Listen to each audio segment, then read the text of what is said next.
हजूर महाराज बाबा सावन सिंह जी ਦੇ ਪ੍ਰਕਾਸ਼ ਦਿਹਾੜੇ ਦੀ ਸੰਗਤ ਨੂੰ ਲੱਖ ਲੱਖ ਵਧਾਈ ਹੋਵੇ।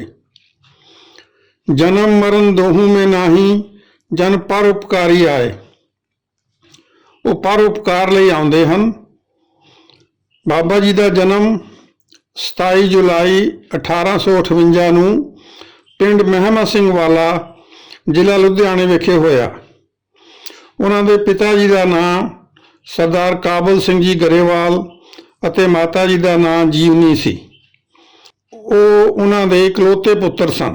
ਉਹਨਾਂ ਨੇ ਇੰਜੀਨੀਅਰਿੰਗ ਦਾ ਕੋਰਸ ਰੁੜਕੀ ਤੋਂ ਕੀਤਾ ਅਤੇ MES ਦੇ ਵਿੱਚ STO ਦੇ ਤੌਰ ਤੇ ਭਰਤੀ ਹੋਏ।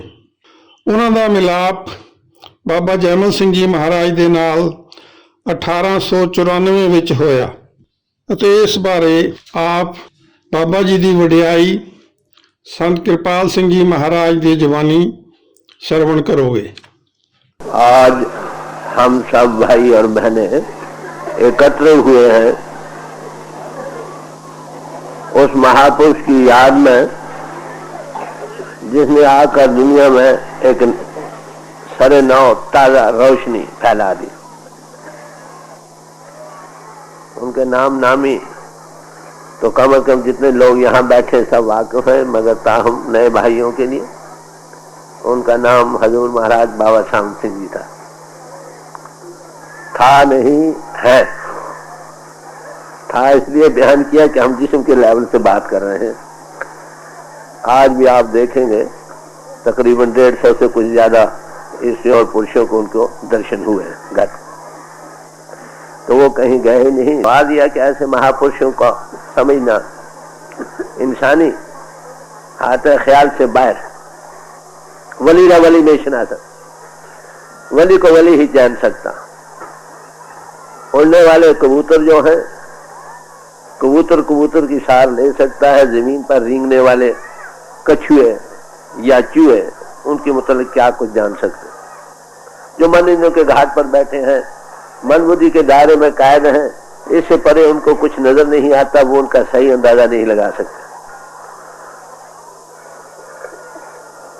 दुनिया में कई किस्मों के महापुरुष आते हैं। एक तो वो है जो आपको सामाजिक क्रिया सिखलाते हैं। असलियत यह है कि परमात्मा ने तो इंसान बनाए हैं। इंसान सब एक नूर से सब जग उपजा, कौन भले कौन मंदे, सबके अंतर वही, उसी का नूर। तो सब ही के अंतर वो मौजूद है। घट घट में हरजू बसे संतन की ओ पुकार। तो यह हकीकत एक ही हकीकत है जो सब में जलवागर हो रही है। अब हजूर के मतलब शनीदा हूं, हमने सुना तो दीदार न बसे, तुझे बड़े लोगों ने देखा। वाले आँख चुना कि तेरी आँख चुना न दीद कसे। अरे वो जैसे आप थे वैसा किसी ने देखा। जिनको अनुभव मिला वो कहते हैं ये परमात्मा थे। जो आलम थे भाई इल्मियत बड़ी है, बड़े आलम थे। जो सोशल वर्क है भाई बड़े ग्रहों की, बड़े सियाने, बड़े पंशेरी बात करते, अपने अपने लेवल से हर कोई उसको देखते रहे। छोटी उम्र में पहली बात मैं आपको ये अर्ज करना चाहता हूं कि जब हजूर का जन्म हुआ, हजूर का, अब मैं एक बाहरी पहलू से शुरू होने लगा। पहला पहलू जिस्मानी है। जिस्मानी तौर पर जब वो पैदा हुए दूसरे दिन ही एक फकीर आया। ये शायद आप लोगों ने पहले सुनी हो बात, ये ना हो। आकर दरवाजे पर बैठ गया कि मुझे बच्चे के दर्शन कराओ। जैसे 10वें गुरु साहब के वक्त पैदा हुए थे तो फकीर आए थे ना, ऐसे ही एक फकीर आया, दरवाजे पर बैठ गया। इधर कहा कि हमें दर्शन कराओ। घर वाले, माता कहा नहीं भाई बच्चा 2 दिन का कैसे दर्शन कराए। कह रहे मैंने तो जाने न खाना है न पीना, दर्शन कराओगे तो खाओगे। जब 2-3 दिन गुजरे, हट पर न खाया न पिया, आखिर मजबूर दर्शन कराया। कहते ये खुदाई ताकत है जो आई है, मैं इसके दर्शनों को आया। ये हजूर का पहला पैदाइश से पहला सिलसिला। फिर बड़े हुए, हर एक होनहार बिरवा के चिकनी चिकने पात, जो कुछ होता है वो पहले से हर एक आप अपना संस्कार है, याद रखो। बने जाते बनाए से नहीं बनते भाई, ये अलग बात रही कि पीछे ग्रेजुएट एग्जाम में हो गया। मैं ये कहो किसी हाथ लगाने पर या ये वो करने से ये चीज नहीं मिलती है। ये परमात्मा की दरगाह से नॉमिनेशन होती है, सिलेक्शन नहीं बाहर लोगों की, बल्कि नॉमिनेशन।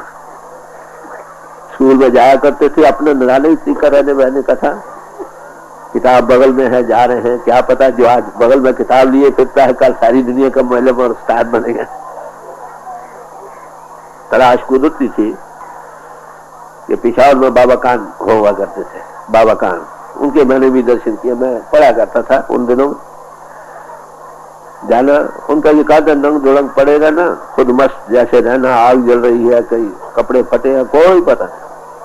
लोग जाते थे, बड़े बेताशा जबान से ग्राजी थी उनकी। तो मैं भी बाहर खड़ा हो जाया करता था किनारे पर, जब सब चले जाए फिर उसने बुलाना, मैं सदा मैं कहा नहीं क्यों आए थे, दक्षिण को। अच्छा बहुत अच्छा, जाओ बस मेरे से तो इतना ही तलक रहा। हजूर फरमाया करते थे कि उनके पास गए तो कुछ न कुछ महात्माओं की बेटा करते हैं, दिया। तो एक बार कहा, उन्होंने पूछा कि भाई बाबा कुछ दो, कह रहे भाई मिलेगा तो सही मगर कोई और देगा। कह रहे कौन दे, कहा मैं जाकर तलाश करूं? क्या तुम तलाश नहीं कर, वो खुद तलाश करने को आएगा। खैर फिर बाबा जी बिहार से दरिया के किनारे रहते थे, उनका अपने जीवन का अलौकिक था तरीका। खैर मरी पहाड़ में गए, वहां से गुजर रहे थे, हजूर फरमाते थे हमने ये सोचा कोई सरदार पेंशन आया है, अपनी अपील या दरखास्त देने आया होगा, अपने काम में लगे रहे। तो उनके साथ एक और हस्ती थी, उनसे कहने लगे भाई हम इसके लिए आए। इसे मालूम होता नहीं ये सिलेक्शन है, पीछे से बने चले आते हैं। यहाँ पर वोट्स का सवाल नहीं या प्रोपेगेंडा का सवाल नहीं। तो कहा से चौथे दिन हमारे पास है, उसने तुमको सलाम भाई फतेह वगैरह भी नहीं बुलाई। कहा क्या हुआ, आएंगे। चौथे दिन आए, अनबई पुष्प के पास सब चीजें साफ हो, जब सूर्य चढ़ता सब बादल हट चढ़, सब जो कोर वगैरह होती है फास्ट मिट जाते, क्लियर कट चीज हो गई है। फिर बाबा कान से मिले तो कहने बाबा कान चीज तो मिल गई, मैं तुमने नहीं दी। कहा क्या हुआ, हम सब एक ही होते। तो इस तरह से बाबा जी से वो शायद 1894 में मिले, जब शायद मैं पैदा हुआ था। उसके बाद बाबा जी के चरणों में रहे। एक बार ही जीवन है, शिष्य की हैसियत में मैं आपको कर रहा हूँ, जो कमाल उन्होंने किया शायद ही कोई कर सकता। घर से आना छुट्टी, बाबा जी के पास चला जाना, जो तनख्वाह लेनी सब उनके हवाले कर देनी, महीने के महीने लाने तो भी पेश कर देना। उन्होंने हुक्म देना कि घर से फिरकर जाओ तो घर से फिरकर जाना, नहीं तो सीधे घर चले। उसका नतीजा क्या था कि सारी उम्र में शायद 6 महीने उनके घर से उनके पास रही होगी, 6 महीने लॉन्गेस्ट पीरियड। हम लोग 6 महीने शायद अलग भी नहीं रहे होंगे। फिर वो फरमाया करते थे कि पहली शादी हुई मुकलावे से पहले वो गुजर गई, दूसरी शादी 25 साल के बाद हुई तो ब्रह्मचर्य की पूर्ण रक्षा हो गई। दिल दिमाग सही होना है, कुदरती बात है। Chastity is life and sexuality is death. तो हमने ये देखना है कि उस महापुरुष के जीवन से हम क्या सीख सकते हैं। बहुत सारी बातें पहले बाहरी लें फिर अंतरी लेंगे। बाहरी लिहाज से पहला तो ये था कि वो ब्रह्मचर्य की रक्षा कमाल थी। जिसका ब्रह्मचर्य सही है उसका दिल भी सही, दिमाग भी सही, जिस्म भी सही। 92 उम्र तक, 90 से ज्यादा साल की आयु तक शेरों की तरह गरजते थे। हजारों में आज तो लाउड स्पीकर बन गए हैं ना, उनकी आवाज ही काफी भी कहां तक जाए। तो ये सब, और वैसे भी शक्ल नूरानी थी। बैठ जो देख लेता था, कभी नहीं देखा करे भाई बड़ा अच्छा सजा रहा है, बड़ा अच्छा सजा। जिन्हें कभी नहीं देखा, शक्ल खाली देखा। महापुरुषों का कायदे की बात है, एक नूर होता, ब्रह्मचर्य में भी एक नूर है और रूहानी नूर, दोनों मिलकर क्या कुछ कहना। तो उनके जीवन से सबसे पहला सबक हमारे पास जीवन की पवित्रता, ब्रह्मचर्य की रक्षा। दूसरा सबक उनके जीवन से उनका मुताला हर एक धर्म पुस्तक का रहा, अपनी समाज के नहीं। सिख घराने में थे, श्रीयाद ग्रंथ की तालीम तो उनके घर की थी, बानी का तो विचार रहते ही था, मगर साथ ही साथ शास्त्रों का, उपनिषदों का, मुसलमानी धर्म पुस्तकों का और धर्म पुस्तकों का मुताला किया करते थे। दिन को आम रूटीन उनका यही था कि 12 बजे फारग होना, खाना खाना, फिर 4 बजे तक आराम करना। मैं आराम के वक्त ये देखा जाता था कि वो किताबों को मुताला किया। तो अगर हम एक दूसरे के धर्म पुस्तक से मुताला करें, हम क्लोजर हो जाए, समझे। हमारे हजूर ने, मुझे भी लिटरेरी थोड़ा शौक था, उनकी कृपा से उन्होंने ऐसी ऐसी धर्म पुस्तकें जो अभी छपाई में आई नहीं, उनको निकलवाई मुख्तलिफ समाजों में। आप देखें ना, याद करो धर्म पुस्तकों का मुताला क्यों जरूरी है। उन लोगों के लिए जो मुहक्किक लोग हैं, मुतलाशी हैं, जो हकीकत को जानना चाहते हैं। ये याद रखो, हकीकत तो एक ट्रुथ इज वन, ये ना बदली है ना बदल सकती, ये कुदरत की साख्त है, इसमें ना एडिशन ना अल्टरेशन कुछ नहीं है। अगर उन सबको पढ़ो। शुरू में जब मैं हजूर के चरणों में गया था, मुझसे लोगों ने सवाल किया कि हजूर कितने बड़े हैं। मैंने कहा भाई ये तो पता नहीं कितने बड़े, इतना मुझे जरूर पता कि मेरे लिए काफी से भी ज्यादा। वेरी फर्स्ट डे, पहले दिन जब मैं उनके हजूर के चरणों में गया था, तो मैंने अपने भाई को एक चिट्ठी लिखी कि तलाश तो थी ना कि I have seen A personality moving in all humility of a Guru Nanak, but wait till you hear from midnight. मैंने एक हस्ती चलती फिरती जमीन पर देखी है जो गुरु नानक की निम्रता धारण की हुई है, शान शौकत वैसी है, मगर इंतजार करो। मेरा हमेशा कहता किसी महावीर जाओ, देखो, देख कर बयान करो, देखा देखी कुछ सवाल नहीं। फिर महीने 2 महीने के बाद मैंने यू कैन कम, आ जाओ। जब मैं पहले मिला तो वो पहले कई कुछ 7 वर्ष की पहले ही उनका दर्शन हुआ करता था, मैं समझता ये गुरु नानक आता है। जब बाहर मिले तो वही शक्ल थी। मैंने कहा महाराज इतनी देर तक यही वक्त मौजूद था। तो मेरे याद करने का मतलब दूसरा सबक जो उनके जीवन से हम ले सकते हैं, मुताला करो अपनी धर्म पुस्तकों का और दूसरों का।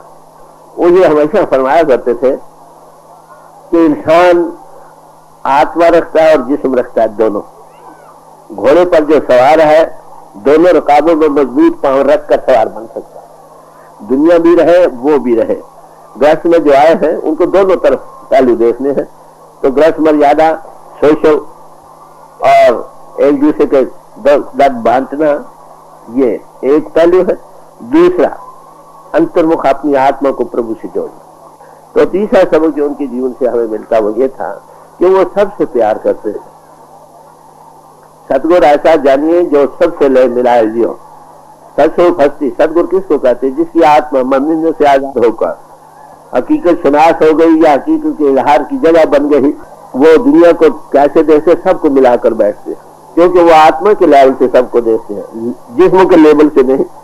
ऐसे पुरुषों को जो वचन होते हैं ना, जैसे में आवे खस्म की वाणी तैसा करी ज्ञान में लालो। वो मनबुद्धि के घाट पर नहीं बोलते, जो प्रभु की तरफ से आता है वही बोलते हैं।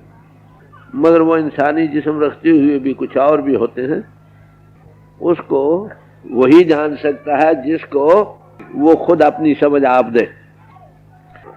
अंधा आंखों वालों को पकड़ नहीं सकता। आंख वाला दया करके खुद आप पकड़े तो पकड़े, नहीं तो कैसे उसको जान सकता है। जो मनबुद्धि के घाट पर घिरे पड़े हैं, इन्हों के घाट से कभी ऊपर नहीं गए, 1000 आलिम बने, फाजिल बने, उसका अनुभव कैसे करेंगे? इसीलिए कहा वली रा वली में शनासन, वली को वली जानता और कोई नहीं, समझे। तो ए वडूचा होए को त्रिसूचे को जाने 100।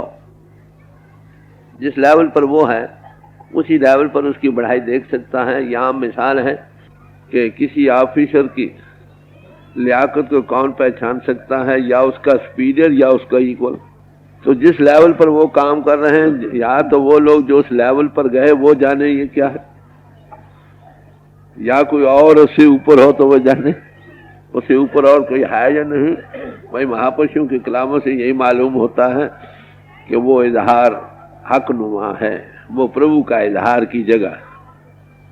तो है भी सच्ची बात कि परमात्मा के जिसका कोई शरीक नहीं, सानी नहीं, कोई भाई नहीं, कोई बंधु नहीं, जो उसके अंतर उसका इजहार होकर वो उससे जोड़ने वाला है, तो वो कौन हो सकता है? यही कहना पड़ेगा कि वही ताकत किसी पोल पर इजहार कर कर जीवों को अपने साथ जोड़ती है।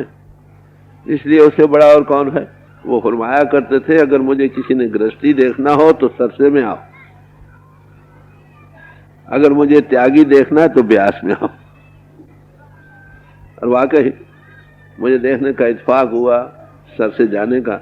शाम को बैठा, जैसे एक बड़ा भारी सरदार या सेठ होता है, बैठ जाते थे, सब गांव के लोग इकट्ठे, सरदार साहब हमें ये चाहिए, सरदार साहब हमें ये चाहिए, हाँ भाई इसको भी ये दे दो, उसको भी वो दे दो, उसको भी वो दे दो। वहां तो ये था। जब डेरे में जाते थे तो लात अलग थे। तो हर एक शान में जो एक्टर हो जाता है ना, उसके खाने में भी एक्टिंग होता है, बात करने में भी एक्टिंग होती है, हर एक में उसी का इजहार होता है ना, कुदरती बात। तो ये ताकत क्या होती है, सवाल यह। मैंने अभी अर्ज किया था कि वो एक चार्ज बॉडी होता। प्रभु की हलूहियत से कहो, परमात्मा की वो इजहार में आई थराट जो वाइब्रेशन है, उसका जबरदस्त चार्ज बॉडी है, वो मुजस्सम है थराट का। जहां जहां फिर जाता है, जहां जहां लग जाता है, उनको वार दे जाता। ये काम आलमों से नहीं होगा। आलमों से इल्मियत मिल सकेगी, ये चीज नहीं मिल सकेगी। तो वो क्या होते हैं? मर्द खुदा मस्त बवत बेशराब, वो बिन पिए ही माती है। मीराबाई कहती है, लोग तो पी पी कर मस्त होते हैं, नशा चढ़ता, मैं बगैर पिए की ही मस्त हो गई। वो बगैर पिए के ही मस्त होते। गॉड इंटॉक्सिकेशन, प्रभु का नशा उनमें सरशार होता, ओवरफ्लोइंग प्याले होते। वो सवर भरे प्रेम रस रंग, प्रेम विश्व के प्रेम, प्रभु के प्रेम, उसके रस और मस्ती और नशे के वो ओवरफ्लोइंग प्याले होते हैं।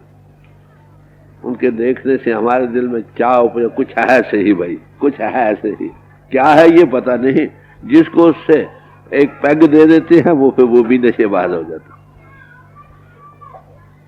महापित्र साध का संग जिस पे हित लागा हरिरंग, कहते और क्या होता है? वो मर्द खुदा शेर बहुत बेकबाब, खा पी कर लोग रज हासिल करते हैं ना, मगर वो तृप्त रहता, उसको किसी चीज की जरूरत नहीं।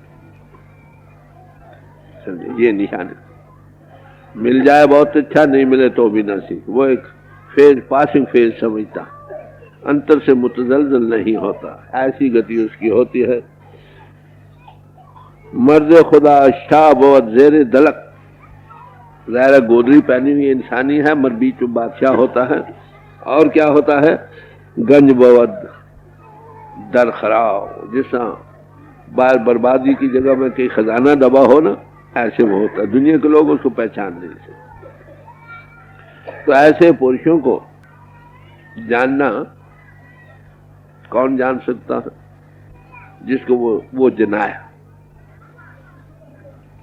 कितना बड़ा ऊंचा हुजूर हमारे एक मिसाल फरमाया करते थे, पहली जमात का उस्ताद उसको पढ़ाता है, उसको पहली जमात की लियाकत जाहिर करता है। जब 5वीं में जाते तो 5वीं की लियाकत जाहिर करता है, जब 10वीं में जाते तो 10वीं की लियाकत जाहिर करता है, जब कॉलेज में जाते तो कॉलेज के तरीके से बोलता। समझे? जैसे जैसे डेवलपमेंट होती है वैसे वैसे उसकी वो देखता चला जाता है, ये भी है और भी है और भी है और भी, बढ़ता ही चला जाता है। क्योंकि असल में अंतर में है, उसके अंतर उसी का इजहार है जिसको कहा सदियों से फिलासफी की चुनाई वो चुनी रही, मर खुदा की बात जहां थी वही। उसमें वो परमात्मा इजहार कर रहा है, क्योंकि वो लाभयान है, जिसके अंतर वो इजहार करके जिस पोल पर काम करे वो भी लाभ है। इसलिए जितना जितना इंसान डेवलप करता है वो उसकी आंख बनती चली जाती है, फिर वो उतने लेवल से उसको बोलता चला जाता है। जो शरीयत से लोग डरने वाले हैं वो क्या कहते हैं, थोड़ी थोड़ी झलक मिलने पर भी जरा घबराते हैं, ऐसा ना कहें। मर्द खुदा मर्दान खुदा खुदा न बाशन, लेकिन से खुदा जुदा न बाशन। भाई खुदा के बंदे खुदा नहीं होते भाई, कहते मगर खुदा से जुदा भी नहीं होते, समझे। डर डर के कहा ना। मगर जो जिनकी आंख खुलती है, जो इन बंधनों से आजाद होते हैं, कि वो क्या कहते हैं, मन खुदारा आशकारा दीदाऊं, दर सूरत इंसान खुदारा दीदाऊं। मैंने उसको आशकारा इंसानी शक्ल में चलते फिरते थे। खुदा हाजिर बवत दायम बवी दीदार पाकशरा, ये भाई नंदलाल साहब का है। खुदा तो खड़ा भाई, हाजिर है, दायम है, कहते उसके पाक दीदार को देख। गुरु अर्जुन साहब ने गुरु रामदास जी साहब के मुतालिक क्या कहा, हरजियो नाम पर्यो रामदास, बड़ी साफ बात कही। तो ये है अल्टीमेट, जब आंख खुलती है तो जिसमें जिसका जलवा है वही नजर आता। हाँ, जिसकी आंख ना हो वो बेचारा क्या करे। एक बल्ब है बड़ी स्ट्रॉन्ग लाइट का, जिसकी बेचारे में आंख ही नहीं वो कहता है अंधेरा। आंख थोड़ी थोड़ी खुलने लगे तो वो लाइट मालूम होने लगती है, जैसे पूरी खुल जाए पूरी लाइट हो जाए। आखिर है तो वो लाइट की नहीं, परमात्मा ज्योति स्वरूप है। जिस कि आत्मा मन इन से आजाद होकर बीच में और उसके कोई चीज ना रही, वो झलक आती बड़ी साफ। तो ऐसे पुरुषों की क्या तारीफ हो सकती है। ये कोई जो पहुंचा हुआ ही जिक्र करे तो करे, तो उन्हीं की जुबानी अगर सुनना हो तो ज्यादा अच्छा। शम्स तबरेज साहब ने कहा, क्या है भाइयों, तुम मुझको इन जाहिरी शक्ल में न देखो, मैं कुछ और हूं। इशारे देते अपने अपने। क्या कहा, फरमाते हैं, तो चिदानी के माँ के मुर्गान है, तुम क्या जानते हो हम किस वलायत के मुर्ग हैं, समझे। हर नफस जेर लब के में खाने खाहें, और हर वक्त हमारे अंदर क्या चीज हो रही है तुम क्या जान सकते हो। क्यों बदस्त आवरत कसे मारा, माँ गहे गंज गाह बैरान। कहते जो कोई हमको अपने कब्जे में ले ले, हम किसी के बन जाएं, तो वो जानता है ये कैसे खजाना। जिसको वो अपना ले या कोई किसी का हो रहे, तो फिर उसको झलके मिलती हैं कि वो क्या होते हैं। गर्भ सूरत गदाई कुएं ज़ायरा, इस दुनिया में हम फकीरों की तरफ गदा घर फिर रहे हैं, मगर कहते हैं वो सिफ्त भी कि माँ के सुल्तान है। हमारे अंतर नजर मार कर देखो हम किस विलायत के बादशाह, हम किस विलायत के बादशाह हैं। गर्च माँ मुफ्ल से डर जाहिर हमें, हमारे पास पैसा कोई नहीं, कपड़े फटे हैं, गरीब आदमी नजर आते हैं आपको, मगर क्या करो तो बबातन निगर के माँ कान है। हमारे अंतर नजर मार कर हम किस बेशकीमत चीज की कान खुदती चली जाती है, बढ़ती चली जाती है, खत्म होने में नहीं आती। तो ऐसी तारीफ वो महापुरुष हमेशा करते चले आए, करते हैं, करते रहे। हजूर ने, मैंने शायद कल जिक्र किया या नहीं, रात के समय शाह जी में बैठे थे, फरमाने लगे, मैं और डॉक्टर जॉनसन थे, कि भाई हम जब आते हैं ना दुनिया में, तो अपना काम करने वाला स्टाफ साथ ले आते। जब एक तरफ से हमारी काम पूरा हो जाता, फतेह हो जाती, तो हमको फिर दूसरी तरफ भेजा जाता। क्या मतलब हुआ आप देखिए, ये कमीशन होती है भाई प्रभु की तरफ से। ये कोई प्रेसिडेंट नहीं, मिनिस्टर नहीं कि पब्लिक चुन लेगी, वोट से राय पास होगी, नहीं भाई, ये दो धाम से सिलेक्शन है प्रभु की। जो परमात्मा में गुण है वही उसमें भी गुण है।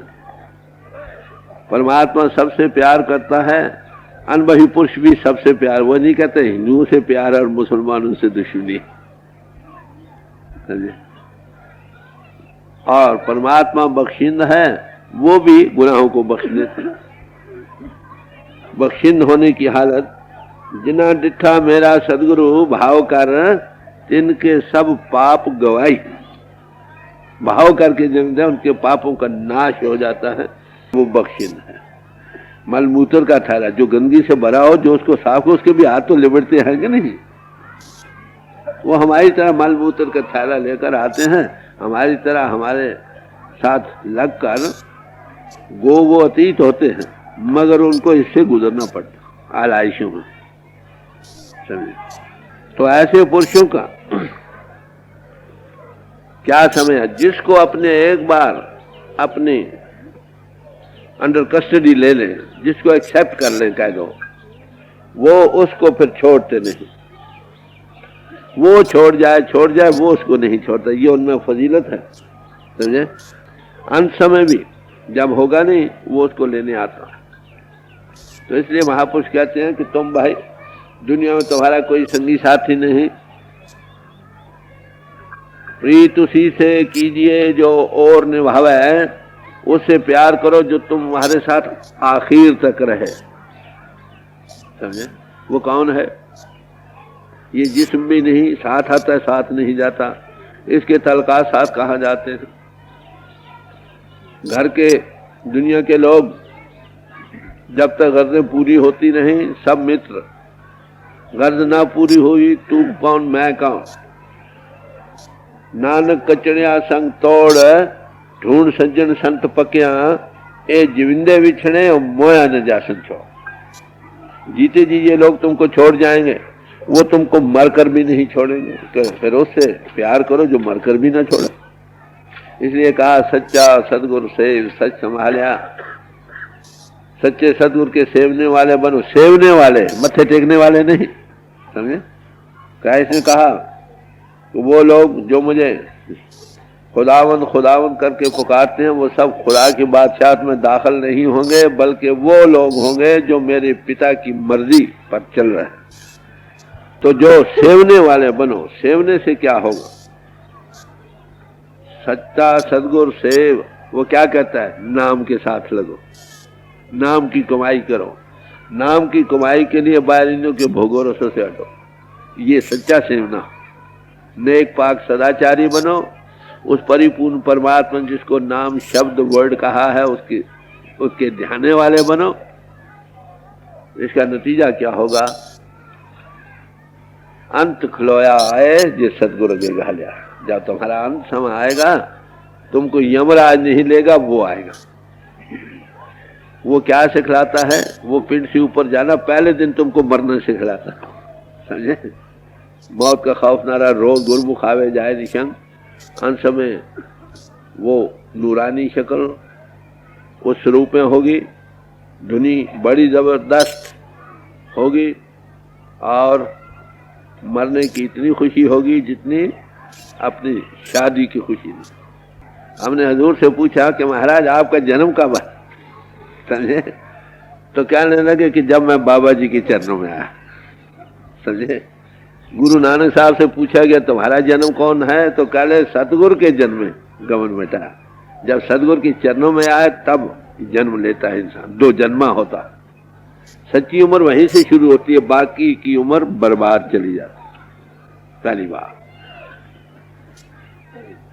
तो हजूर का जिस्मानी तौर का जन्म तो है 27 जुलाई 1858, 13 सावन और 14 सावन की मिडवे नाइट 1915 समर। यह है जिस्मानी पे। और कृष्ण पक्ष मंगल का दिन था, जिसमें पता है जो मंगल के दिन पैदा बड़ा बहादुर होता है। समझे? वो हजारों में बैठे हुए अकेले शेरों की तरह गरीते थे। ये मंगल का कायदा है, सारे असर लेकर आता है ना। बुध वाला बड़ा अकलमंद होता है, उनकी जन्मपति में बुध आता और शुक्र भी आता। तो मेरे याद करने का मतलब क्या है कि वो जिस्मानी तौर पर, बाकी तो मेरे भाई ने जिक्र कर ही दिया है कि मेमन सिंह वाले लुधियाना डिस्ट्रिक्ट में आए। उनके पिता का नाम शाह काबुल सिंह जी था, माता का नाम जीवनी था, श्रीमती जीवनी जी। ये उनकी जिस्मानी कैफियत। छोटी उम्र पढ़ने को बिठाए गए, क्या पता था ये आज बगल में तख्ती और किताब लिए फिर रहा है, कल दुनिया का मुअल्लिम बन जाएगा। हमारे होनहार बिरवा के चिकने चिकने पात जो महापुरुष आते हैं, बने हुए आते हैं, सिर्फ इजहार की सूरत होती है। कोई बने बनाए आते हैं, कोई यहाँ आकर तैयार होते हैं, वही बनते हैं ना। ये कोई एक जन्म का सौदा नहीं, ना सिलेक्शन का सौदा, ये तो बने बनाए चले आते। कहीं को हायर टच वहां मिल जाता है, कहीं बने बनाए तो कोई फर्क नहीं। जो एमए पास हो गया वो एमए पास है, उसमें कोई फर्क नहीं। इसलिए कहा संत और संत में कोई फर्क नहीं। जो उनमें फर्क जानता है से सब पढ़े नरक की खान, ये महापुरुष बयान कर। तो उनके जीवन के मुतालिक कुदरती बात है कि निराली सूरत हो, निराला ही ढंग रहने सहने का हो। छोटी उम्र में है वो अपने पिता के साथ, उनके पिता बड़े साधु संतों के शौकीन थे, साथ जाया करते थे। बच्चे तो खेला करते हैं ना, ये पिता के साथ जाया करते थे। तो संस्कार थे अपने। आखिर कर करा के स्कूल में बैठे, स्कूल में मैट्रिक पास किया गुजरांवाला स्कूल में, और फिर 2 साल स्कूल मास्टर बने। पहले स्कूल मास्टर बने, फिर दुनिया के मास्टर बने, समझे। 1884 में फिर आखिर उन्होंने रुड़की कॉलेज में ज्वाइन। जब पास कर लिया तो बड़े प्यार से फरमाया करते थे कि जब हम इम्तहान पास कर दिए तो सब इकट्ठे बैठे, तो हमारे प्रिंसिपल जो थे हाथ मिला कर कह, अरे भाई आज तुम हम एक है, एक जैसे। जो संत बन गया वो संत ही है। यानी मतलब क्या जतलाना है कि भाई जब तुम उस डिग्री को पा गए, फिर गुरु सिख है कि गुरु सिख, सिख गुरु है, एको गुरु उपदेश चला है। तो ऐसी हालत में फिर आखिर वो नौकरी में चले गए। मुख्तलिफ से ज्यादातर उनका सर्विस पहाड़ों में रहा, नौशहरा, चिराट, मरी, नथिया गली वगैरह, ज्यादातर वहां ही गुजरा। अब बात यह है कि ये काम हमेशा चलता, और बाहरी जन्म उनका कब हुआ ये सवाल आ जाता। 1894 में दूसरा जन्म, पहला जन्म तो हुआ वो। अब सही जन्म, जिसको हम सही जन्म कह सकते हैं, वो 1894 में बाबा जयमल सिंह जी महाराज के बाद। बाबा जयमल सिंह जी ब्यास किनारे थे, स्वामी शिवदयाल सिंह जी महाराज से बचपन ही से वो ब्रह्मचारी थे। गुरु ग्रंथ साहब की बानी और दसम गुरु साहब की बानी जबानी हिफ्ज थी उनको, समझे। तो वो ब्यास के किनारे आ बैठे, वहां पर चले पंजाब को, क्या करने, ढूंढने को। जैसे शमस तबरेज थे ना, तो मौला आए अपने मुर्शिद के हुक्म से, करे किस लिए आया, कि मैं जरा गर्म करने आया हूँ, एक आदमी को गर्म करने आया हूँ। तो मौलाना रूम साहब को जा मिले। तो इसी तरह बाबा जी मरी पहाड़ियों में जा रहे थे, ये अपना काम करा रहे थे। उन्होंने समझा कोई आया होगा अपील शील करने का, कोई सरदार कमिश्नर के यहाँ। तो उन्होंने कहा भाई इसके लिए हम आए हैं। आखिर चौथे दिन वहां पहुंचे। जो शकूक पढ़े लिखे आलम फाजिल थे, वहां जो मरी पहाड़ में जितने लोग अमरनाथ वगैरह को जाते थे ना, वो सब इनके यहाँ ठहरते थे। इल्म का शौक था, ग्रंथों पोथियों का बड़ा विचार था। तो आज इसी सिलसिले में आपको अर्ज करूं कि हजूर दिन को कुछ आराम 12 बजे के बाद कहते आराम करते थे, 12 से 4 तक खाना वाना खाकर वो क्या करते थे, धर्म पुस्तकों का मुताला करते थे। मुझे उसमें कुछ शौक था, तो उन्होंने ऐसी ऐसी धर्म पुस्तकें जो अभी प्रिंट नहीं हुई लिखित में वो इकट्ठी की, हर एक समाज की। और मुझे कहा इसकी एक लिस्ट बना दो, लाइब्रेरी तुम भी बनो। है तो आपको ये पता हो कि फिर दीवे से दीवा जगता है, ये तो कोई बड़ी बात नहीं। क्या पंजाब में कोई आदमी नहीं रहा था? दुनिया भरी पड़ी है, लाखों आदमी पंजाब में बसते हैं, वो मरी पहाड़ में क्यों गए? अरे तलाश करने के लिए उस हस्ती को जिसने आगे काम करना। तो ये ढूंढा करते हैं भाई, यहां हाथ लगाने से नहीं बनते, न कागजों से बनते। तो बड़े प्यार से वहां पर उनसे मिले। आखिर छोटी उम्र में ही प्रचार शुरू हुआ। प्रचार तो हर वक्त रहता था, मगर जहां मांझा मिल गया ना, वो बाबा जयमल सिंह जी महाराज के चरण में आकर मिला। तो फिर नौकरी ही के याम में 1903 में बाबा जी चोला छोड़ गए है। तो ये नौकरी के याम 1911 तक वहां से आकर ब्यास में सत्संग कराते रहे। फिर 11 में नौकरी छोड़ दी, काम बहुत बढ़ गया था। उस दिन से ये सारा सिलसिला किया। हिंदुस्तान में मेरे ख्याल 30 से ज्यादा सेंटर सत्संग घर बने। जहां जाने आखिर बैठने उठने को लोगों को जगह चाहिए, इसलिए इनकी ये मतलब है कि जायदादें बनाते हैं, मतलब ये कि लोगों को बैठने की सहूलियत हो जाए। और इतने आदमी आ जाए, कहाँ बैठाए, कोई जगह हो, मजबूरी है। तो उनके होते हुए हिंदुस्तान में भी और बाहर भी, फॉरेन कंट्रीज में भी प्रचार हुआ। उस वक्त डॉक्टर ब्राग थे अमेरिका में। तो फॉरेन कंट्री डॉक्टर ब्राग पहला अमेरिकन था जिसने वहां प्रचार शुरू किया। कैसे किया? एक भाई केर सिंह से वहां गए। ये याद रखो, गुरु जिस्म में कैद नहीं होता। वो एक वक्त कई जगह काम करता है, वो वहां पर लोगों को बातें चीतें करता था। एक दिन वहां पर एक थी जो जिसकी जो एस्ट्रल खुदी थी, वो लेडी थी, बैठी देखे ये बात करे, इसके पीछे एक सरदार खड़ा। वहां कैसे प्रचार पहुंचा, मैं वो जिक्र करने लगी। तो बात करने के बाद वो पूछने लगी कि तुम्हारे पीछे कौन खड़ा? इस शक्ल का आदमी। कहता वो मेरा गुरु है भाई। गुरु अपीयर हो सकता, वो हर जाई है, जिस्म नहीं, जिस्म रखता, मर जिस्म के रखते एक बार कई जगह काम करता। भगवान कृष्ण जी थे, एक ही वक्त कई गोपियों के साथ वो होते थे। हजरत मियां मीर था, जहांगीर ने उनसे सवाल किया कि भाई ये कैसे मुमकिन हो सकता है कि हर एक गोपी के साथ भगवान कृष्ण जी हो? पहले कल 9 बजे सब बैठो भाई, मैं खाना खाऊंगा सबके साथ, और सबके साथ खाया। ये तारीखी वाक़या। तो वहां पर इस तरह से वहां डॉक्टर ब्राग के जरिए ये प्रचार शुरू हुआ। फिर मुख्तलिफ मुल्कों से लोग आते रहे।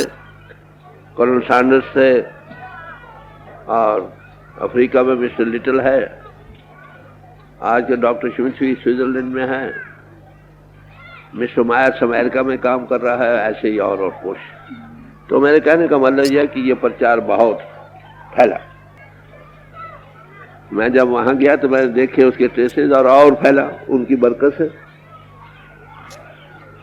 तो इस वक्त इसी प्रचार का सिलसिला कोई मेरे ख्याल 18 जगह तो सिर्फ अमेरिका में है, जर्मनी में है, फ्रांस में है, अफ्रीका में है, अरे भाई जापान में भी चल रहा है, और मुल्क अभी बुला रहे हैं, शायद वर्ल्ड टूर पर जाना होगा। तो मेरे अर्ज करने का उनका प्रचार का सिलसिला ये कुछ बना। ये मैं अर्ज कर रहा हूँ कि ऐसे पुरुष जब आते हैं तो सबके लिए आते। उनका सबसे पहला काम ये था सबको मिलाकर बैठ। उनकी शख्सियत का खास असर था, क्योंकि एक चार्ज बॉडी थी जिसमें गार्ड हेड थी काम कर रही, इसलिए जो भी कोई उनको देख पाता था, आंख पाती है ज़िया, ज़िया कहते रोशनी को। सावन तेरे दीदार से, तेरे देखने से आंख को नूर बढ़ता। रूह पाती है फजा प्यारे तेरे प्यार से, रूह को रूह अफजाई मिलती। जिसके साथ प्यार करने से यकसुई होती है ना, कांटेक्ट होता है। जो भी उस हस्ती से मिली इसको एक उभार मिलता, फजा मिलती थी, क्योंकि वो प्यार मुजस्सम था, दिलों में प्यार उभर आता था। दबा हुआ तो है ही, क्योंकि आत्मा भी प्रेम है, उस प्रभु की अंश है। तो ये मन इंद्रियों के घात के फैलाव के सबब से ये प्यार दब गया। उसके प्यार करने से जैसे इग्निशन होती है ना, एक तीली के लगाने से वो मन इंद्रिय हट जाती हैं, वो प्यार दबा हुआ फूट पड़ता। शर्मगी वो मस्त आंखें, आंखें बड़ी नीची रहती थी माओ का ना, मर मस्ती से भरी थी।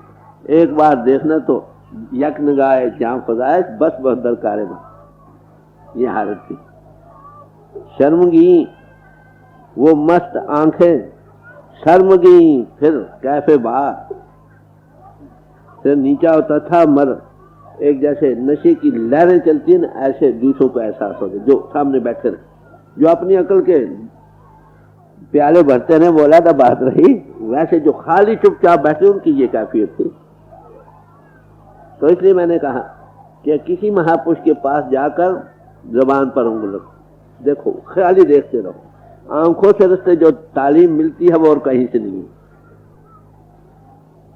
ये चीज आंखों के रास्ते मिलती। मैंने अभी जिक्र किया 3-4 मिनट जब उनकी आंखों से आंख शेर बब्बर की तरह चार हुई, एक चार्जिंग जैसे बिजली की होती, वो भूल नहीं सकती।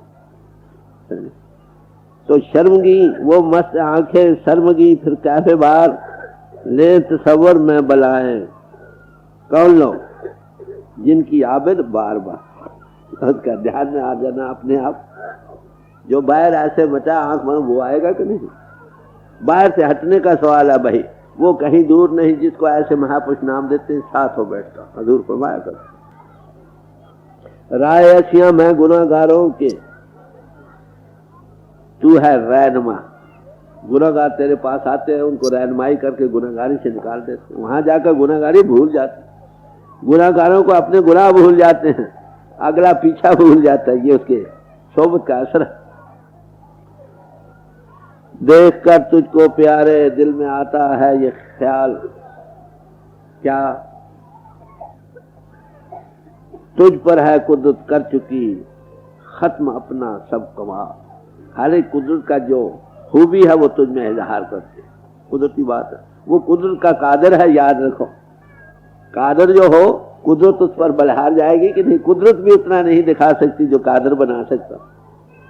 कादर कुदरत, कादर का कुदरत कुछ थोड़ा इजहार है। अगर कादर ही मुजस्सम हो जाए फिर क्या कहना है। तो कुदरत भी शर्मसार थी उनकी हालत देखने पर।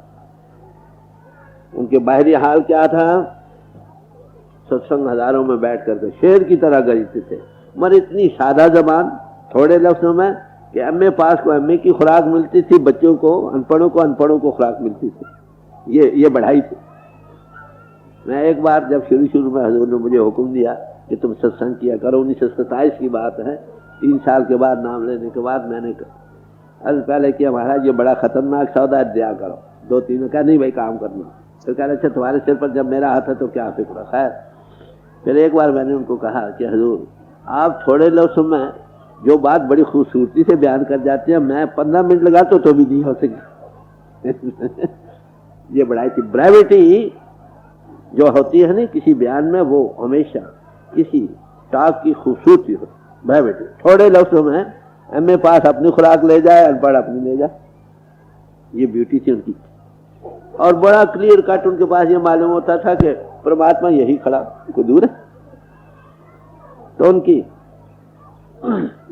प्यारे तेरी तकरीर क्या है बर के बातिल सोच, जब वो सुनते थे सब भर मालूम होते ये कुछ भी नहीं भाई, ये क्या है बात। असल में यह जैसे दाना निकाल कर छिलकों से अलग कर दीजिए, ऐसे मालूम हो तो भाई हकीकत तो कुछ और कर क्या रहे।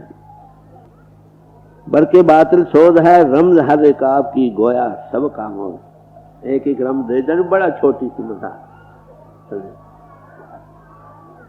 बात पते की क्या नहीं। मामूली सी बात क्या फरमाते थे कि भाई आज घर की कुर्सी टूट गई, आज दरवाजा टूट गया, आज तरखान टूट गया, खिड़की टूट गई। कह रहे हर बार जो तरखान को बुलाते हो क्या ना तरखान को घर ही ला रखो। क्या मतलब था, हर बार जो गुरु की पुकार बाहर जाकर दौड़ दौड़ अंतर में बसा लो, झगड़ा पाक हर वक्त तुम्हारा काम करे। और वो फरमाया करते थे गुरु अगर बगैर देले पैसे के तुम्हारा मददगार बन जाता। अनपेड आदमी तुम्हारी मददगार हो जाता। वर्ग से भी जूद असर प्यारे तेरी गुफ्तार है, जो वचन कहते थे दिल में असर करती थी। डायरेक्ट जो दिल से आवाज निकली दिल में जाएगी कि नहीं, यानी जैसे बिजली काट करते ऐसे दिल में असर करती थी। और नतीजा उसका क्या होता था, खल्क कुछ इसलिए कुर्बान थी बंधार है। बार बार कुर्बान होती थी। वाह भाई क्या कर, बड़े थोड़े लफ्ज़ में हकीकत आमोज बातें कह देनी जो शायद ग्रंथों सैकड़े ग्रंथों पोथियों से समझ में ना आए, वो तो गुंजल से निकल चका ना क्लियर कट चीज पेश करते। ये हालत थी उनकी। प्यारे तेरा उपदेश अमृत है जमाने के लिए, है लिया अवतार तूने हर से मिलाने के लिए। ये उनका काम था। महापुरुष जब आते हैं प्रभु से मिलाते हैं ना कि हे सदगुरु तेरा यही काम था। बेतरा खिंच जाता है जो देख पाता है तुझे, जो देख लेता था एक बार खिंच जाता था बस। हाय उसकी बात समझे ना समझे, कहते वो बड़ा अच्छा था। ये बाहर की कैफियत है। गैर गैरियत में भी हर जा है अपनाता तुझे, कह ले कुछ भी ना कोई बड़ा अच्छा सजा है। सैकड़ों नहीं सुना नहीं देखा नहीं शक्ल नहीं, है बड़ा अच्छा कोई, अपने आप ही कहते ये बड़ा अच्छा। ये वस्तु था कुदरती बात। जिंदगी में याद सावन दिल से क्यों कर जाएगी, जा सकती है कल। जिंदगी में याद सावन दिल से क्यों कर जाएगी, सूरत सावन पेश मर्ग भी लौट आएगी। जो अंत में फिर आ खड़ा होगा उसको कैसे भूल सकते। अरे तुम भूल भी जाओ तो भी अंत में सामने आ खड़ा होगा। तो ऐसी हस्ती तो तुम कैसे भूल सकते हो। तो इसलिए कहा कौन दिल है इस क्षमा रू का जो परवाना न हो। कौन दिल है इस क्षमा रू का जो परवाना न हो, कौन जाहिर है जो इस सूरत का दीवाना न हो। भाई जो हकीकत शनास है वो तो खिंच जाते हैं, जो नशेबाज हैं वो नशेबाज को जान जाते हैं। आलमों का ये काम नहीं। इसलिए स्वामी जी महाराज ने ये फरमाया कि हे विद्या तू बड़ी अविद्या संतन की तय कर न जानी। हे विद्या तू बड़ी अविद्या, संतों की कदर तो तू नहीं जान सकती, आलम नहीं जान सकेंगे। या आपको पता हो कि जब जब भी महापुरुष आए हैं तो आलमों पंडितों ने ही उनकी मुखालफत की है, समझा, पढ़े लिखों ने की। अगर उनकी आंख खुलती तो क्यों करते। आपको पता है हजरत इब्राहिम एक बार जा रहे थे किश्ती में बैठे हुए, उसमें एक और अमीर आदमी था, सैर तफरीह के लिए जा रहा था, नकाल से नकलें करते थे। ये चुपचाप बैठे थे, नकालों ने इनकी नकलें शुरू कर दी। कह दी कि नया आदमी चुपचाप बैठा हो। तो हजरत इब्राहिम साहब लिखते हैं कि मुझे बुशारत हुई क्या, तो खुदा ने कहा कि देख भाई इसे तेरी नाराजगी मुझसे बर्दाश्त नहीं की जाती, अगर तू हुक्म दे तो मैं इस बेड़ी को डुबो दूं। तो कहने मैंने कहा खुदा इन बेचारों का क्या कसूर है, समझे, इन बेचारों का क्या कसूर है। अगर आप इतने दयालु हुए हो तो इनकी आंखें खोल दो। कबूल हो गई, आंख खोली, वही माफी मांगने लगे। अरे वो महापुरुष जब भी आते हैं क्राइस्ट को जब सूदी चढ़ाया गया तो क्या कहा, forgive them for they know not what they do. हे पिता इनको माफ कर दो, ये बेचारे जो इनको पता नहीं क्या कर रहे हैं। महापुरुष भी ये देखते हैं लोग उनकी जो मुखालफत है वो भी कहते हैं इन बेचारों को पता नहीं, वो दया करते। तो ऐसी शख्सियत थी बाहरी। मैं करा जीवन के मुतल्लिक़ वो इंसान बड़े खुशकिस्मत है जिनको ऐसी हस्ती का मौका मिले। मैंने अभी अर्ज किया था कि चार्ज बाइडी से एक कीड़े मकोड़ा इंसानी लेवल तक जा सकता है, उसकी वाइब्रेशन की स्पीड बढ़ने से। अरे भाई कितनी भारी बरकत, बताओ। ये कोई अफसाने नहीं, हकीकत, फैक्ट्स हैं, मगर हम इससे बेखबर। सारी कुदरत ऐसे पुरुषों की इशारे पर चलती। अब थोड़ा जिसकी याद में हम बैठे हैं कि दुनिया आखिर, उनमें बड़ा दर्द था सबके लिए। कई बार बैठे कहते बेचारे मुसलमान भाई हैं, इनको बड़ी तकलीफ हो रही है। वो अमृतसर गए हैं तो मुझे डेरे में छोड़ रहा है तो तुम यहाँ रहो भाई। ये लफ्ज़ कहे नरमी, नरमी के वक्त नरमी, सख्ती के वक्त सख्ती, जैसा समा हो देख लेना। मैंने कहा मालूम नहीं क्या मतलब क्या। खैर वो आ गए हैं। तो पाकिस्तान के दिनों में ये सारा सिलसिला शुरू हुआ। कई मुसलमान 100-150 के करीब वहाँ रिफ्यूजी पहुँचे थे बचने के लिए। तो मुझे हुक्म दिया कि इनको काफिले में मिला देना। बहुत अच्छा सत्संग का काम मेरे स्पुर्द था उन दिनों। तो जब वो लारियाँ भर के भेजी तो आगे अकाली भाइयों ने रोक लिया मारने के दर पाए हुए, बड़ी मुश्किल से लारियां बैग करके आए। कह लगे वो तो भाई मारने लगे हैं और अभी आ रहे हैं हमला करने को। मैंने कहा भाई सत्संग, मैंने किसी और को कहा भाई तुम करो, मैं चला गया अकेले ही। वहाँ खड़े थे सब तैयार ब तैयार। मैंने कहा भाइयों देखो, खालसे की शान इसमें है कि जो शरण आए किस कंठ लाए। ये बिर स्वामी संदा, अरे भाई ये शरण आए हैं, मुसलमान भाई हैं, शरण आए हैं, शरण आए को मारना महापाप। उसने एक दो बूढ़े आदमी कहे तो बड़ा कृपा किया आपने, हमारा धर्म बचा लिया।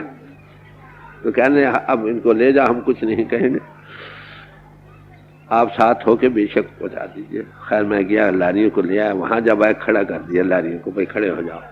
मैंने उनको कहा भाई ये भाई कितनी मुद्दत से भाई भाई की तरह रहे, अब हालात कुछ बिगड़ गए हैं जिससे उनको खतरा है, इसलिए ये जा रहे हैं। क्या अच्छा हो तुम गले लग कर जुड़ा हो। वो मुसलमान भाई भी उतर आए, वही जो उनके गर्दने काटने को तैयार थे, गले लग लग कर रोने लगे।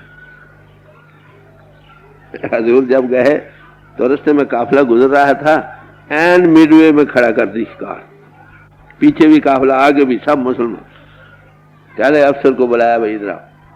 हाँ भाई, ये मेरे पास कोई मुसलमान भाई हैं, उनको आराम से पहुंचा दे। देखो दर्द कितना। जिस्म का लेबल किसी समाज के आपके जिस्म पर है, मुबारक है। मरवदे से सब आत्मदेधारी सदगुरु ऐसा जानिए जो सबसे लय मिलाए जो।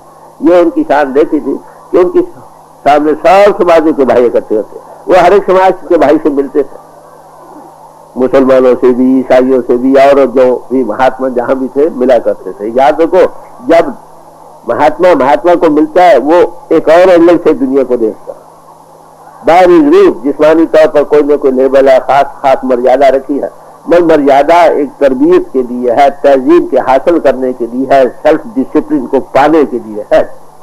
उसको पाकर आकर देह इतिहास से ऊपर चढ़ना। जब देह इतिहास से ऊपर आ गए तुम क्या रह गए। सब समाजों के लिए हमारे दिल में इज्जत है, मगर समाजों का तलक आपके जिस्म से है। उससे हमने ट्रेनिंग करनी है जिस्म की, एक हायर चीज के अनुभव पाने के लिए। ये स्कूल और कॉलेज है, रहो मुबारक है। तो मैं अर्ज कर रहा था कि तीसरा पहलू जो अनमही पुरुष हमेशा दुनिया में आते हैं, उनको सारी दुनिया प्यारी है।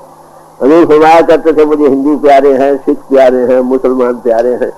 अरे भाई वो परमात्मा सब में है, हमारी आत्मा की आत्मा है, ये दौलत सब में है, जो निकाल ले उसी की है। और साथ ही फरमाया करते थे कि जब तक आप अंतर्मुख नहीं होते ये दौलत तुम में दबी आती और दबी चली जाती। तीखा भूखा को नहीं, सब की गति लाल, गिरा खोल नहीं जानते तांते बहकला।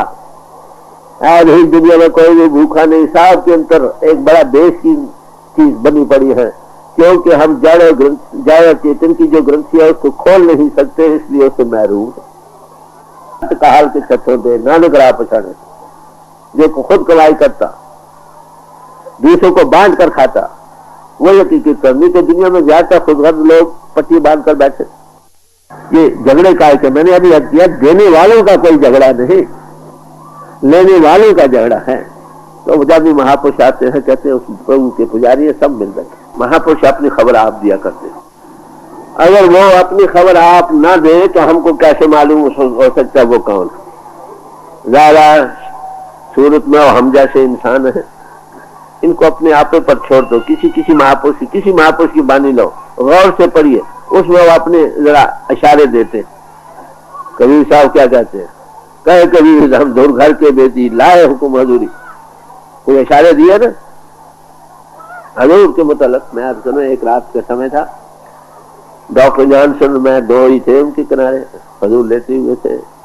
याद रखो, महापुरुष को चुपचाप सुनते रहो, वो कभी कभी अपनी वहां में आकर कुछ इशारा दे देते हैं। फरमाने लगे भाई हम दुनिया में जब आते हैं तो अपना स्टाफ काम करने वाला साथ ही ले आते, काम करने वाला स्टाफ साथ ही ले आते। जब एक तरफ से हमको फतेह हो जाती फिर हमको दूसरी तरफ भेजा जाता। क्या मतलब है, इशारा दिया ना। ये लोग कमीशन के साथ आते हैं, यहाँ नहीं बनते, लाइफ लॉन्ग बैक काम होता है। आपको हजूर की तालीम का एक पहलू रखा गया था आपके सामने। वो एक सदाचारी और नेक पाक जीवन बनाने के लिए था। दो ही पहलू हैं, एक एथिकल लाइफ, दूसरा रूहानियत या spirituality. Ethical life is stepping stone to spirituality. सदाचारी नेक पाक जीवन रूहानियत का पहला कदम। जब तक पहला कदम नहीं उठाओगे रूहानियत में रसाई नहीं हो सकती। नेक पाक बनो, सदाचारी बनो और उसके साथ साथ अपनी आत्मा को प्रभु से जोड़ो। हजूर से एक दफा मुल्तान तशरीफ ले गए। उनके जाने से पहले वहां हिंदू मुस्लिम फसाद हो गया था। जब ये कहे इन्होंने उपदेश दिए, उन लोगों ने सुने तो कहने लगे कि महाराज अगर आप पहले आ जाते तो हिंदू मुस्लिम फसाद न हो। वैसे वो फरमाया करते थे कि अगर मुझको दुनियादार की हैसियत में देखना हो तो सरसे में आओ, अगर मुझे फकीर देखना हो तो ब्यास में आओ। उनका सबसे बड़ा काम उनको अपने आप का अनुभव कराना, मन इंद्रियों को घात से छुड़ाना, आजाद करके अनुभव कराना और फिर कॉन्शियस को वर्कर बनाना और डिवाइन प्लान के जो दुनिया को चला रहे, ये उनका काम रहा। हजूर फरमाया करते थे सब समाजें मुझको प्यारी है, हिंदू भी प्यारे हैं, ईसाई भी प्यारे हैं, हर किसी समाज के तुम प्यारे हो। संत किसी न किसी समाज में जरूर रहते हैं, मगर इतने ऊंचे चढ़ जाते हैं कि सारी मनुष्य जातियों की एक समाज बन जाती। मानव की जात सब एक ही पहचान हो, ये उनकी थी असलियत। जिन्होंने नजदीक होकर देखा, जिन्होंने दूर दूर से देखा, वो समझते ये शायद किसी एक समाज के हैं, ये दूसरे के हैं, ये तीसरे के। उन्होंने ये गलत समझा। इस बात का सबूत गुरमत सिद्धांत आपके सामने है, जो 2 जिल्दों में है। एक की 8,800-900 सफा है, दूसरे की 10,500-1100 सफा है। उसमें साइंस मिल गई है, किसी मत की रंगत नहीं। अरे मत तो आगे बहुत है। फरमाया करते थे कुएं पर और कुआं लगाने की क्या जरूरत है, आगे ही समाजें बड़ी हैं, रहे। अपनी अपनी समाजों में रहो, अपने अपने भोले रखो। जिस चीज को तुम भूल चुके हो उसको याद कर लो। तो ये जो ग्राउंड जिस पर आप बैठे हैं, इसका नाम रूहानी सत्संग रखा गया। ये हजूर के ही तजवीज थी, नाम उन्होंने ही रखा था, ये मेरा नाम नहीं। उन्होंने कहा इसको एक ऐसी कॉमन ग्राउंड बनाओ, रूहानी कॉलेज कहो, रूहानी सत्संग कहो, रूहानी स्कूल कहो। इस पर किसी समाज, हर एक समाज के भाई आए, किसी समाज की कोई रंगत, कोई सीरीज न रखी जाए। हर एक आदमी अपने अपनी समाज में रहकर अपने अपने बोले बरतता रहे और जिस बात को भूल चुका है उसको पाले। मेरा साकी सी दिल दा बादशाह रज के पिलांदा सी। मेरा साकी सी दिल दा बादशाह रज के पिलांदा सी। न रहिंदी होश पी के सी जो मैं खाने च आंदा सी। न रहिंदी होश पी के सी जो मैं खाने च आंदा सी। मेरा साकी सी दिल दा बादशाह रज के पिलांदा सी। उदे दर ते देखे पंडित पाई कई मुल्ला पींदे। उदे दर ते देखे पंडित पाई कई मुल्ला पींदे। ओ हर प्याली विच भर के नाम दी मस्ती पिलांदा सी। ओ हर प्याली विच भर के नाम दी मस्ती पिलांदा सी। मेरा साकी सी दिल दा बादशाह रज के पिलांदा सी। न रहिंदी होश पी के सी जो मैं खाने च आंदा सी। मेरे साकी दे लखां ही नवें दस्तूर की दसां। मेरे साकी दे लखां ही नवें दस्तूर की दसां। ओ अखियां बंद करवा के नवीं दुनिया दिखांदा सी। ओ अखियां बंद करवा के नवीं दुनिया दिखांदा सी। मेरा साकी सी दिल दा बादशाह रज के पिलांदा सी। न रहिंदी होश पी के सी जो मैं खाने च आंदा सी। मेरे साकी दे मैखाने एक साकी एक महरम सी। मेरे साकी दे मैखाने एक साकी एक महरम सी। ओ साकी मैं पिलांदा सी कि महरम गीत गांदा सी।